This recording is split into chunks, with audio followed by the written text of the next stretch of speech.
President Cyril Ramaphosa will be presenting details of the Reconstruction and Recovery Plan, which is government's plan to deal with the post-COVID-19 crisis.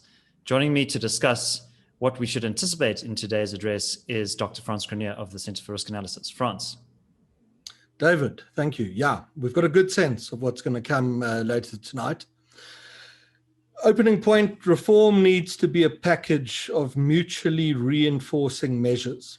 It doesn't work, reform, given the dire position of the South African economy, if key measures or links in the chain are broken. And when you see the address this evening, you'll see broken links in three areas. One is on labour market policy. There's going to be no profound reform that makes it easier to price poor people into jobs and raise South Africa's very low levels of labour market absorption. On the question of empowerment policy, there's going to be nothing in terms of reform that addresses the extent to which the regulations and requirements around that policy reduce domestic economic competitiveness in the country. And on the question of property rights, there will be nothing to convince at all skeptical investor that South Africa is an investment jurisdiction in which the money you commit in a fixed sense to projects is safe. Around that, David, there'll be a little bit about energy that in and of itself might make sense. There'll be a little bit about communication that in itself might make sense. The risk is that analysts, media, organized business will leap onto those issues to say, well, here's the beginning of something. But the core underpinnings of economic competitiveness in South Africa, I've listed three areas. There's going to be nothing on reform to those. You can add a fourth, education, if you choose to. It's not going to be anything there. And for that reason, what you'll hear this evening, my very strong sense is not going to be something that qualifies as a reform strategy. Frans, questions must be asked about the quality of the advice that the President and the Cabinet are receiving in terms of broader economic policy direction. What do you think is the problem there? What kind of advice is the President getting? Yeah, well, there are two ways to answer your question. The one is that the building blocks of successful and prosperous economies are well understood. These aren't secrets that are kept from politicians, and you need excellent advisors to sort of show you the way and the light. The effective labor market policies, relative competitiveness, securing the interests of investors. These are the building blocks, good schools, simple things, sufficient energy supply. These are straightforward things.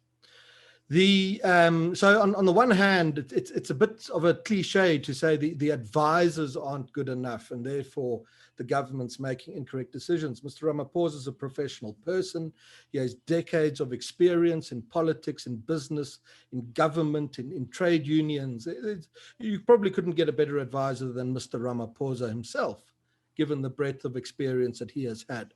So I don't buy the thing that the advisors are wrong. They are, of course, wrong. A recent example is that the Union Buildings appears to have been taken in by some advisors who believe in what is called a new age monetary policy or modern monetary theory, which essentially comes down to saying that governments should create vast sums in their own currencies, and if they do that, they can never go bankrupt, and they avoid the need for austerity. Now, this has come very much to the fore in the last week. It is quite mad. It has no financial, economic, or academic merit at all.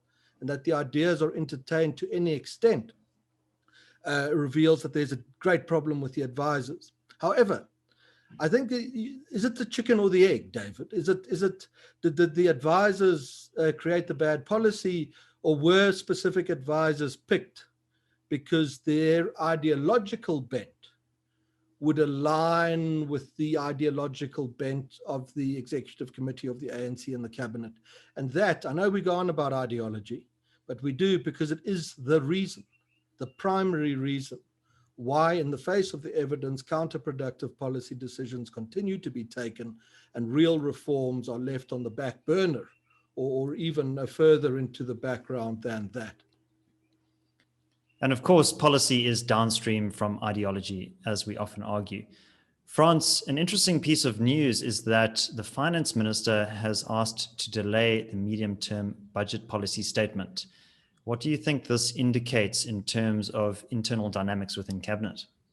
Yeah, we're fairly sure that we understand the answer to that, is that given the influence of these new age monetary people and their advice, the union building's not quite taken in by the idea that we don't need to do austerity. We can actually just create money and raise taxes and continue as we have been. And that advice now being presented to the minister, who of course says absolutely not, it's completely mad. And that dispute at the center of this remarkable request, extraordinary thing, to delay the medium-term budget. Now, there's a great insight in that for any investor, for anyone who wants to understand South African risk, is if the disagreements within the government, between the presidency and the finance minister on a question such as austerity or debt, is so profound, a week before the medium-term budget, 24 hours before the president's address to the country, that it necessitates the postponement of that budget. It simply goes to show that on policy, the government is still all over the place. But if you want to nail it down, it's a bit of a jellyfish government policy. It's all over the place, but it's certainly very far left of where policy needs to be in order to stage an economic recovery. Make it simple for people, David. Are you this evening going to hear of a plan that, when implemented, will see South Africa resume a growth trajectory to replicate what last happened here in the years to 2007, when the economy grew at around 5%, added significant number of jobs, the stock market boomed, etc.? You're not going to see that plan this evening. Reform's not yet on the agenda, and this evening, I'm afraid, is going to be another example of that.